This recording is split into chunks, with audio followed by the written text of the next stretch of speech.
Today we're going to change the speed sensor. I think it's what's keeping all my lights on, or a lot of them.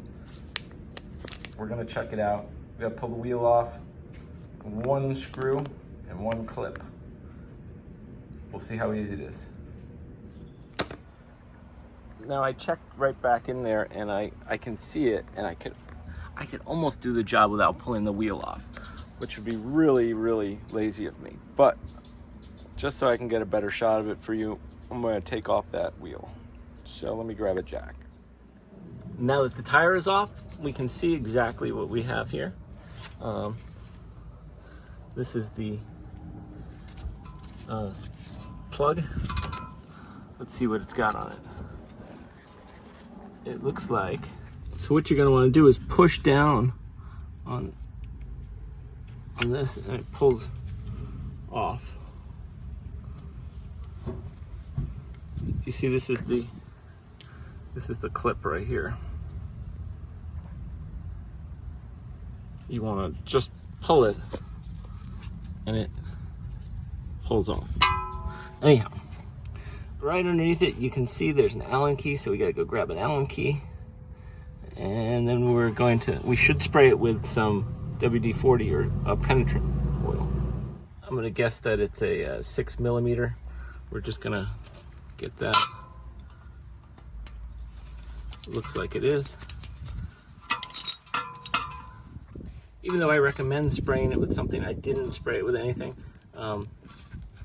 It's hand loose. Oh, it came right out. You can see that there's some stuff on it.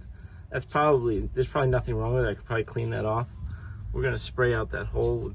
This is brake dust in here, and sometimes it causes it to not work.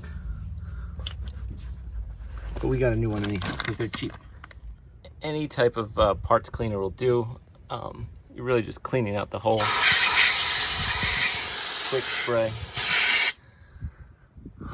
That should be it. We matched up the new one and the old one. We cleaned out the hole.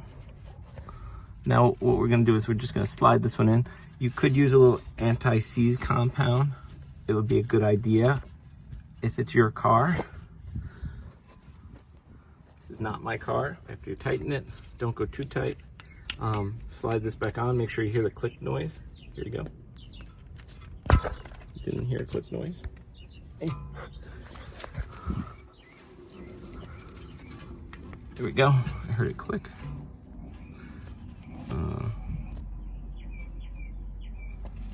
It's stuck on there now. Make sure it doesn't pull off. And that is that. All we needed for that job was a 6mm to remove that, a 17mm to remove the lug nuts. I used this little hook to remove the lug nut covers. And now we're ready to go back together. We're back in the car to see if we can shut off any of the lights now. Okay, so it has the fault, but we replaced the part. So we're gonna check with the code reader and see if we can delete it now. We're gonna go into the ABS, hit enter. It's checking. We're gonna read the fault codes. There's a total of 5. Oh, now we have a new one. Left rear ABS wheel sensor. We didn't have that one the other day. Right front. That was when we had steering angle sensor and tire pressure monitoring system. Okay, so we replaced the front one. We didn't do the left rear. So let's clear these and see if that one comes back, because it wasn't there the other day. So we're gonna exit. We're gonna go clear fault codes, enter. Are you sure?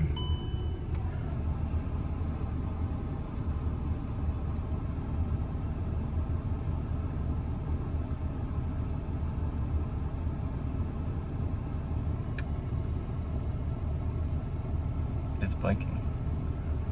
Let's read them fault codes again. Now it has 3. Steering angle sensor, left rear ABS. So we got to do the left rear ABS now.